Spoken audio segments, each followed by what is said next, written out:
Day 2 of practice is in the books. Let's talk about it. Inside, and a beauty! Hall running free! Brees Hall inside the 10! He's gonna score!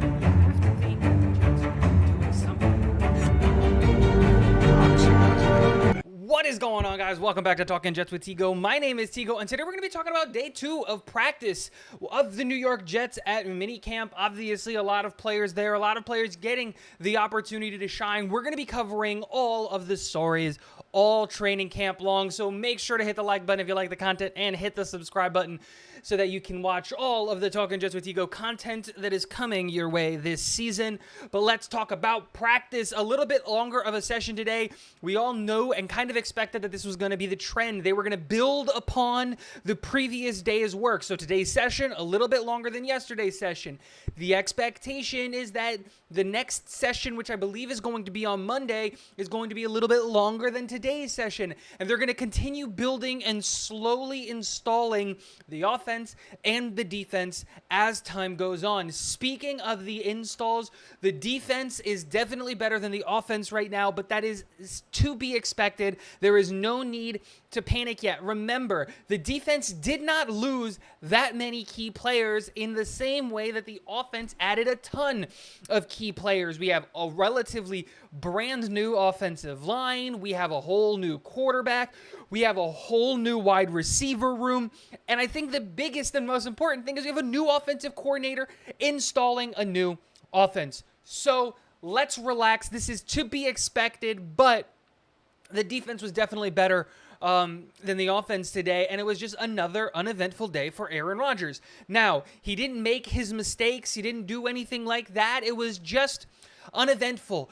He talked about trying to take these deep shots and doing these things in training camp and in training because that's the opportunity where you can do those things. That's where you can mess up without any repercussions, and that's absolutely true. But you can definitely see that Aaron Rodgers is totally embodying and concerning himself with the process, making sure that they can, and I'm going to take this quote directly from Robbie Sabo because I thought it was eloquent and beautiful regarding Aaron Rodgers and how he's helping install this offense. They're doing it step by step, which means they're learning to crawl before they can walk before they can run, and then once they can run, then the offense is at full speed. But he's making sure that he's doing his looks, going through his progressions, and not improvising all of that much in the opportunities that he is given.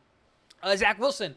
Also, we're going to talk about the offensive side of the ball, then we'll talk about the defense. Zach Wilson also had another day up and down. But one of the things that I think is very important is that we saw today from Zach Wilson the ability to bounce back mentally. Something that he definitely struggled with before is, he would have one bad play and it would affect his entire practice. And we didn't see that from him today at all. He was able to do that mistake, learn from it, and develop it. And I think one of the biggest things that we saw from him is that he was actively looking to climb into the pocket instead of doing his normal running out of the pocket, trying to extend the play outside of the pocket.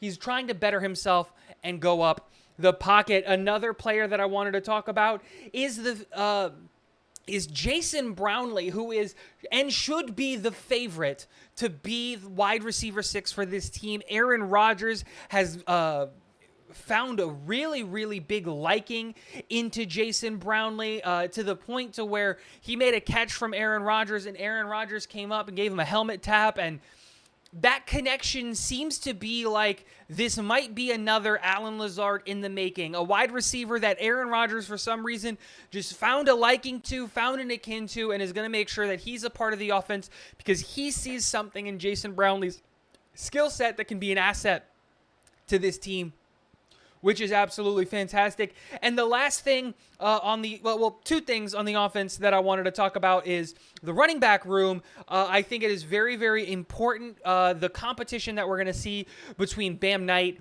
and Israel Abanikanda all summer long. It is going to be a very, very interesting competition because right now it seems like both of those guys are competing for who's going to be running back 2. As long as Dalvin Cook is not on this team and taking away snaps, it seems like Michael Carter is getting the reps as the main back, and he's looking incredible doing it. So if it's time to buy stock in any players, it might be time to buy stock in Michael Carter. But the other running back, and this is a guy who also falls into the running back that we're going to talk about, is, running back Dye, the undrafted free agent out of USC.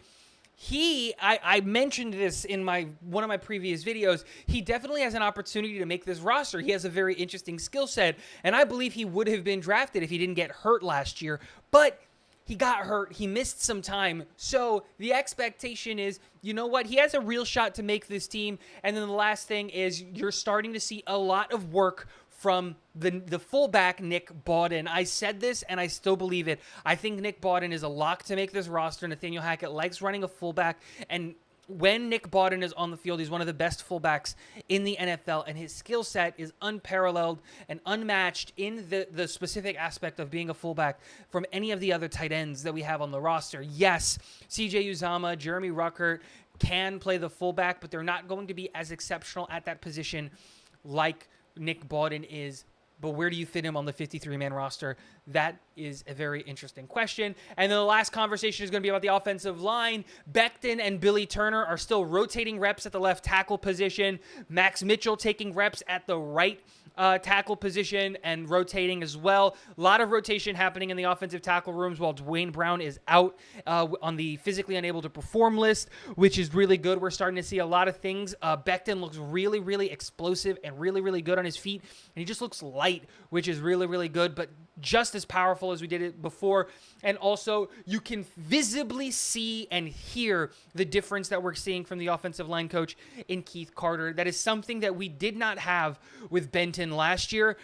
Keith Carter is passionate about this game, and he's passionate about his offensive line and his offensive linemen, and he gets in their faces and he tells them what he wants them to do, and he is really, really fiery and aggressive in that offensive line room, which I absolutely love. It is only going to help to instill violence and just toughness in that offensive line room, which is something that every offensive line needs. Now let's transition to the defensive side of the ball and talk about this absolutely phenomenal defense. Let's start with some bad news. Will McDonald IV not playing because he has a contusion in his leg, so he wasn't taking full reps. He started off in the rehab area and remained there for the whole practice, doing all of that. Adrian Amos, the first person to wear 0 for the New York Jets, also had himself a pretty good day. I'm not going to say that he had a fantastic day. We're going to talk about a different safety when it comes to that.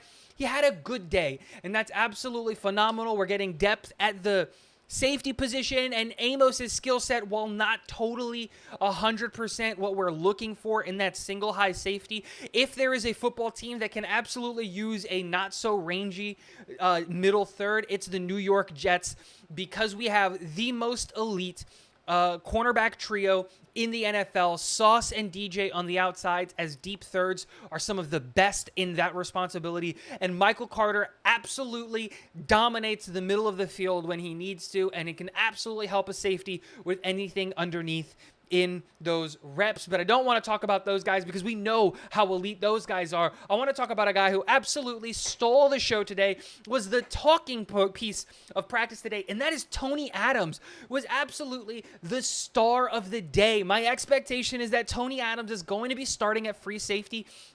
The Jets love this kid, and it kind of made sense why. He is incredibly rangy, can play sideline to sideline, is incredibly fast, and the best part is he's really good going through his progressions and his reads. You saw that today where he absolutely took away a pass from Mecole Hardman that was thrown at him, came up and got the pass deflected, but most importantly, he knows where he needs to be to take away reads from quarterbacks, and we saw him do that against one of the best quarterbacks in the business, Aaron Rodgers, today in practice.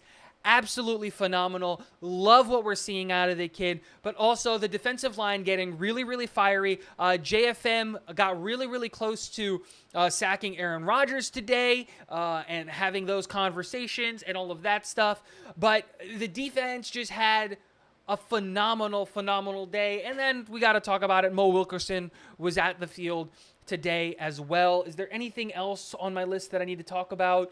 No, not really. But again, we're in day 3 of training camp. This is day 2 of actually being out there and training. And remember, they're not even in pads yet. So let me know. What do you guys think? of all these stories. Do you think Jason Brownlee makes the roster? Do you think Tony Adams is going to be our starting free safety? Let me know in the comment section below. And last but not least, go Jets.